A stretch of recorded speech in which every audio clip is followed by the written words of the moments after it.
Good morning friends, welcome back to my channel Shilpi's blog. তোমরা সবাই কেমন আছো? আশা করি ভালো আছো। আমরাও ভীষণ ভালো আছি। তো সকালে সমস্ত কাজটা শেষ করে প্রতিদিনের নয় আবার চলে আসলাম রান্নাঘরে দুপুরে রান্নাটা করব বলে।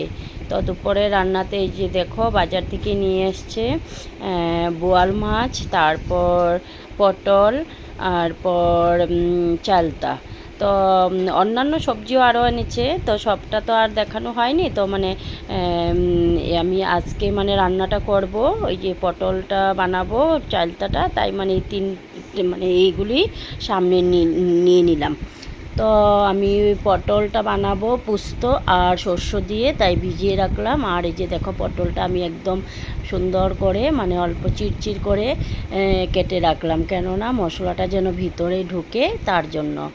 তারপর আমি চালতাটাও কাটলাম। চালতা কাটতে তো কি বলবো, পিছলা পিছলা হয়ে যায়, তথাপিও কাটলাম। তো তারপর এই যে পটলটা অল্প ভেজে নিলাম, মাছটাও ভাজা হয়ে গেল, আর চালতাটা অল্প বয়েল করে নিয়েছিলাম। তারপর এই যে মাছটা বসিয়ে দিলাম। তো আমি তোমাদেরকে বলতে চাই বন্ধুরা, যে যারাই ভিডিও দেখো, যারই ভিডিও দেখো, একদম পুরো ভিডিওটা দেখবে। কেননা আমরা যে ভিডিওটা বানাই, আমি বানাই বা তুমি বানাও, যারা ক্রিয়েটার আছো, সবাই অনেক কষ্ট করে ভিডিওগুলো বানাই। যারা বানায় তারাই বুঝতে পারে, ঠিক না? রান্নার ভিডিওই হোক আর যেটারই ভিডিও হোক, খুব কষ্ট করে বানাতে হয়। তাই অল্প মূল্য দেওয়া শেখো, স্কিপ না করে পুরো ভিডিওটা দেখো। দেখলে তোমারও ভালো হবে, আমারও ভালো হবে। তো সেটাই। তো এই যে দেখো, তো আমার মাছটাও হয়ে গেল, পটলটাও হয়ে গেল। তো তারপর পটলটা হয়নি, পটলটা এই যে বসালাম। তো সর্ষে পোস্ত বাটাটা দিয়ে, তারপর অল্প হলুদ গুঁড়ো দিয়ে পটলটা বানিয়ে নিলাম, অল্প কাশ্মীরি লঙ্কা দিয়ে দিলাম। দিয়ে পটল পোস্তটাও আমার কমপ্লিট। তারপর বানাবো চালতার চাটনিটা। আমি কিন্তু চালতা চাটনি ভীষণ ভালো পাই। আমি টক জাতীয় জিনিসই ভালোবাসি, আর এই গরমের দিনে তো অল্প টক খেতে হয়, তাই না? তো খেলে অল্প ভালো হয়, শরীরের পক্ষে ভীষণই ভালো। তোমরাও খেও, সেটাই।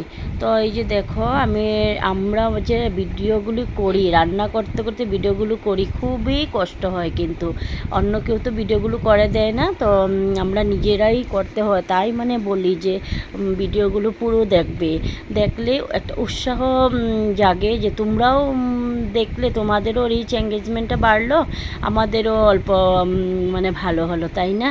তাই বলছি। তো আর এখানটায় বলতে চাই যে আমি ভিডিওর মাধ্যমেই বলতে চাই যে এই প্ল্যাটফর্মে যদি কেউ হিংসা ভাব রাখে, তাহলে কিন্তু আমাদের হবে না। আমাদের একদম মন খুলে একে অপরকে ভালোবাসা দিতে হবে। তুমি অন্যকে ভালোবাসা দিলে তুমিও ওর থেকে ভালোবাসা পাবে। আর সবার বাড়িতে যেতে হয়, তারপর সবার অনুষ্ঠানে জয়েন করতে হয়। কিন্তু আমি তো সবাইকে বলছি, কিন্তু আমি বেশি একটা পারি না, কেননা আমি ভীষণই ব্যস্ত থাকি, তাই। আর আমি অনুষ্ঠানও বেশি একটা করতে পারি না, আমার টাইমে হয় না। তো তাই কিন্তু আমি অন্যদেরকে বলছি যে সবাই সবার বাড়ি যেও, সবাইকে ভালোবাসা দিও, তাহলে তোমরাও ভালোবাসা পাবে। আর তোমাদেরও পেজের পক্ষে আর কি ভালো হবে। তো দেখো, তোমাদের সাথে গল্প করতে করতে যে আমার চালতাটা বয়েল করে চালতাটা থেতো করা হয়ে গেল। তারপর আমি এই যে বসিয়ে দিলাম, এখানটা অল্প কিশমিশ আর খেজুর দিয়েছিলাম। তো দিয়ে ভালো করে এটাকে আমি নড়াচড়া করতেছি। তারপর এটার মধ্যে গুড় দিয়ে দেব। তো এই যে গুড়টাও দিয়ে দিলাম, দিয়ে গুড়টাকে ভালো করে চালতাটার মধ্যে মিশাতেছিলাম।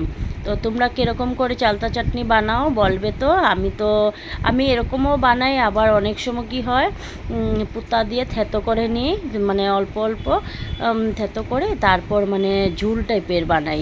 তো এই যে দেখো, আমার রান্নাটা কমপ্লিট। এখানটায় মাছটা হয়ে গেল, তারপর এই যে চাটনিটা, চালতা চাটনিটা, তারপর পটল পোস্ত। তো আমার রান্নাটাও কমপ্লিট হয়ে গেল তোমাদের সাথে গল্প করতে করতে। তো সেটাই বললাম, সবাই সবাইকে ভালোবাসা দিও আর ভিডিওটা পুরো দেখবে। তো যদি ভিডিওটা ভালো লাগে, অবশ্যই লাইক শেয়ার কমেন্ট করবে। Bye bye.